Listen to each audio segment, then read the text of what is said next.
time to talk some football on the SportsMax zone. European club football's greatest showpiece, the UEFA Champions League, is set to return on September 19, and the groups have been determined. The draw took place in Monaco early on Thursday, and these are the groups. In Group A, we have Bayern Munich, Manchester United, FC Copenhagen and Galatasaray. Group B, Sevilla, Arsenal, PSV Eindhoven and Lens. Group C, Napoli, Real Madrid, Braga and FC Union Berlin. In Group D, Benfica, Inter, Salzburg and Real Sociedad.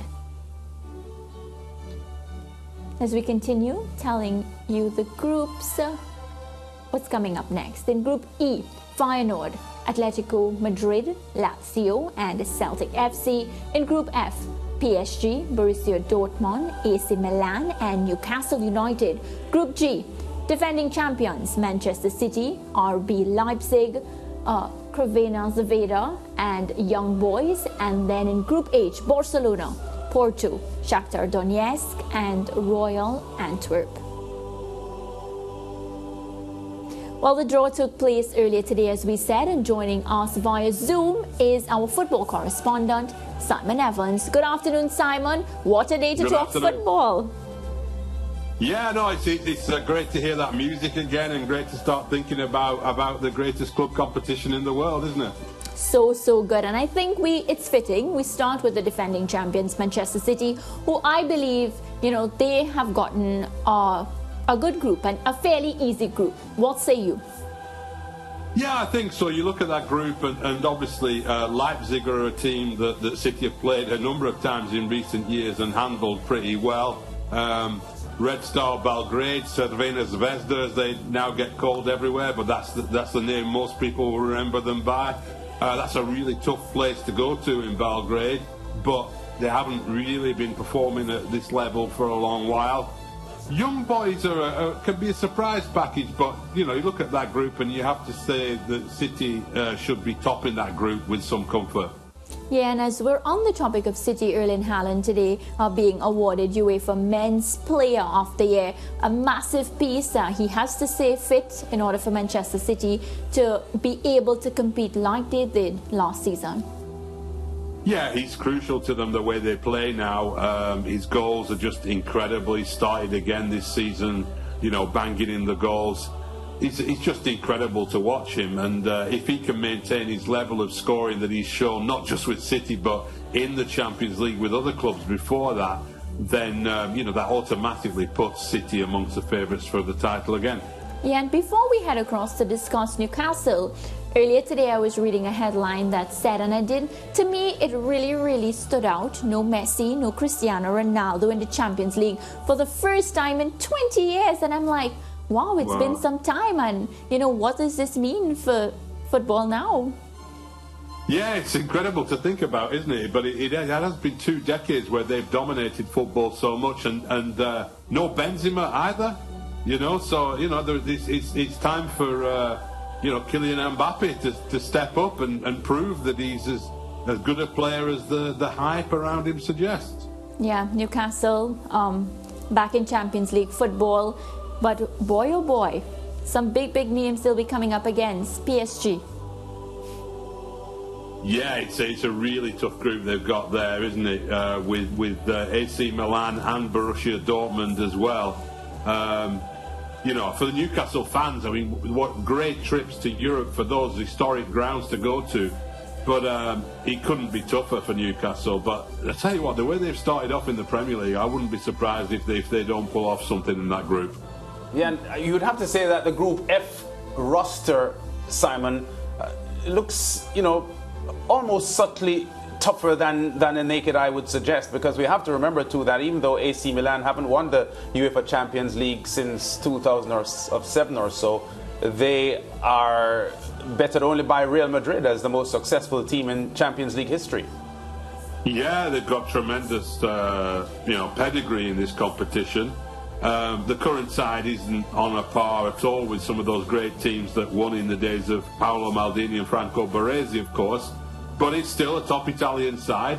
that will cause problems for all the teams in that group, and that's the group of death, is Group F for sure. I mean, any of those 4 teams could be going through. It's a big test for PSG once again, who will go into this competition. It's the one thing that they've been missing. They dominate the French league, but they can't seem to get it done in the Champions League. And they're going to have to be on top of the game right from the start, because that's a group they might struggle to get out of if they don't perform. Yeah. The Barcelona fans and their Group H assignment, Porto, Shakhtar Donetsk and Antwerp. How would the Barca fans be feeling about this draw?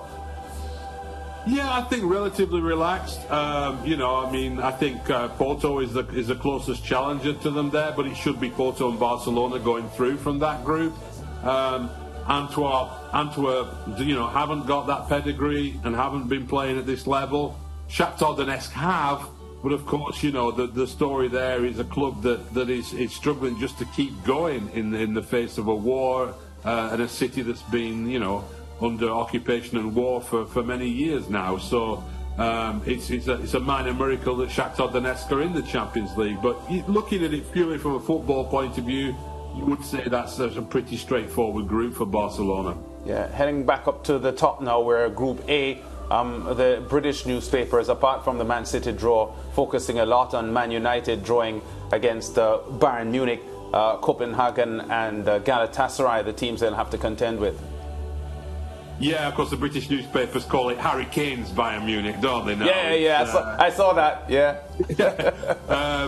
But yeah, I mean, intriguing one. I mean, a lot of Manchester United fans hoped they were going to sign Harry Kane this summer, and of course he's gone to Bayern Munich. If I was looking at that group and knowing the way United have performed in Europe in recent years, I'd be nervous about that trip to Galatasaray.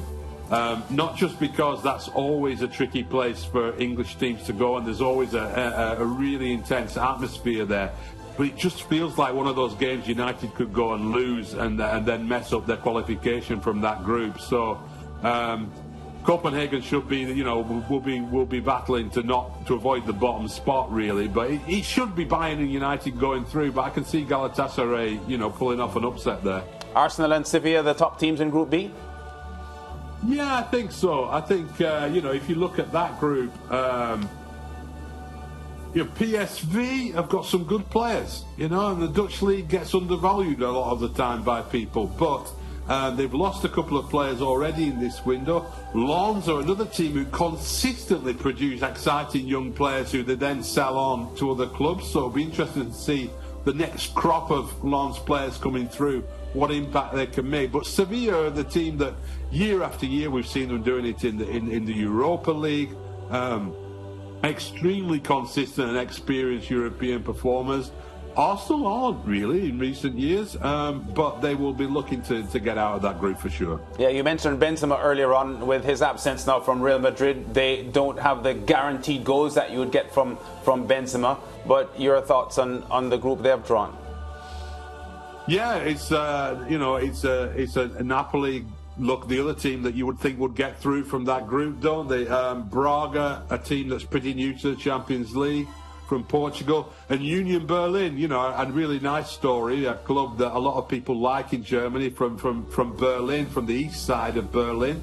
They're in the Champions League for the first time since German reunification, and but you can't really look beyond Napoli and Real Madrid getting out of that group.